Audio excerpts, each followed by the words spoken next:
कल मैंने आपको डॉक्टर अंबेडकर की डिग्रियां बताई। उनको पता था इकोनॉमी और सोसाइटी का क्या रिलेशन है। ये हमारे आजकल के 90% नेता, इनको इकोनॉमी की स्पेलिंग नहीं पता। 90% को इकोनॉमी की स्पेलिंग नहीं पता। स्पेलिंग सर, ये हमारे लिए लॉ बना रहे हैं, ये हमारे पढ़े लिखे ऑफिसरों को आदेश कर रहे हैं। जो आईएएस जिस लड़के ने निकाला है सर, आईपीएस जो है, उसको वो आदमी ऑर्डर दे रहा है जिसको ये नहीं पता कि गैंगटॉक हिंदुस्तान में है कि हिंदुस्तान से बाहर है। एक हमारे दोस्त है विधायक, उन्होंने एक बार हमको फोन किया, कहीं नहीं यार अवध भाई बताओ गैंगटॉक कहां है। अरे मैंने कहा विधायक जी गैंगटॉक नहीं, आपको कैसे पता होगा, ब्राजील। बोले ब्राजील? अरे हम कहा वो है दूसरे कंट्री में है। कहा हम पहले ही इनसे कह रहे थे कंट्री में है ही नहीं। एमएलए है sir, member of legislative assembly, नेता थे, अच्छे अच्छे पढ़े लिखे नेता। लगभग सारे नेता 1950 के आसपास के जितने भी नेता हैं, सबने किताबें लिखी हैं। नेहरू ने लिखा, मौलाना आजाद ने लिखा, सुभाष चंद्र बोस ने लिखा, अंबेडकर ने लिखा, और आज 545 में से 2-4-5 लिखते होंगे। हम बड़े लकी आदमी थे सर कि जो हमारी आजादी के बाद जो लीडरशिप हमें मिली, वो बड़ी समझदार लीडरशिप मिली। उसके पास विजन था, उसके पास समझ थी, और देश ने विकास के रास्ते पर कदम बढ़ाया।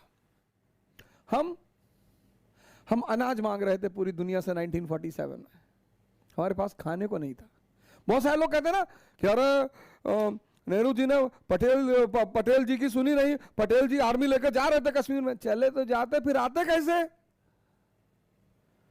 वो उसके पीछे यूनाइटेड स्टेट्स ऑफ अमेरिका बैठा हुआ था, $45 मिलियन दिया था मार्शल प्लान में, हमारे पास खाने को नहीं था। 1950 से लेकर आज तक बिहार देखो, कोई लालू प्रसाद यादव, जगन्नाथ मिश्रा, कोई भी किसी नेता विशेष पर आक्रमण नहीं किया जा सकता।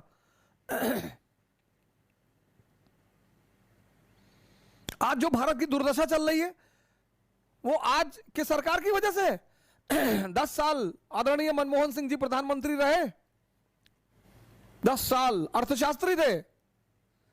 जब उन्होंने मनरेगा से काम चलाया, जब उन्होंने इकोनॉमी की बेसिक रिफॉर्म्स पर ध्यान नहीं दिया, तो हम अंकल जी से क्या आशा करें? जैसे हमारे बहुत सारे भारत के लोग जो नेहरू के बारे में कुछ नहीं जानते, कुछ भी नहीं, वो एडविना माउंटबेटन के बारे में जानते हैं। ये नेहरू जी का चक्कर था एडविना माउंटबेटन से, और एडविना माउंटबेटन के कहने पे जो है उन्होंने कश्मीर दे दिया, सब एडविना ने करवाया था। तुम नेहरू के चौकीदार थे, देख रहे थे। ये भारत की एक आम मानसिकता है। इडियट जो वर्ड है बड़ा प्यारा वर्ड है, बेवकूफ। बेवकूफ मतलब जो दूसरे के जीवन में दखलंदाजी रखे। आप कैसे पता करोगे बेवकूफ है?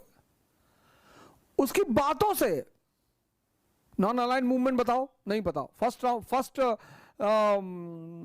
प्लान बताओ, 5 ईयर प्लान, नहीं पता। नेहरू की ट्राइबल पॉलिसी बताओ, नहीं पता। लेकिन यह पता है एडविना माउंटबेटन से रिलेशन है। उपलब्धि है भैया। जिस कौम ने पूरा भारत पर कब्जा किया, उस आदमी ने उस कौम की वाइसरॉय की पत्नी फंसा ली। मूर्ख जो होते हैं, मूर्ख, वो दूसरे के जीवन पर बड़ा नजर रखते हैं। और कौन पार्टी, कौन सा दल, कौन सा नेता पिछले 30 साल नेहरू जी ने किया इस देश के लिए? बहुत किया। ओ महान आदमी। शास्त्री जी तो अरे बाप रे बाप, 12,000 रुपए अपनी कार का किस्त नहीं दे पाए शास्त्री जी। और नेहरू को अगर कोई व्यक्ति गाली दे रहा है तो वो ऐतिहासिक मूर्ख है, उससे बहस ही नहीं की जानी चाहिए। जो देश 1947 में कोई मान ही नहीं रहा था कि बचेगा ये देश, शुगर 800, बीपी 200, यूरिक एसिड 20, टेराग्लिसराइड 500, उसी पे निमोनिया कोरोना, लोग कह रहे थे बचेगा ही नहीं आदमी, ये देश बचेगा ही नहीं। ये स्थिति थी 1947 में भारत की, और वहां से वो आदमी निकाल कर लाया।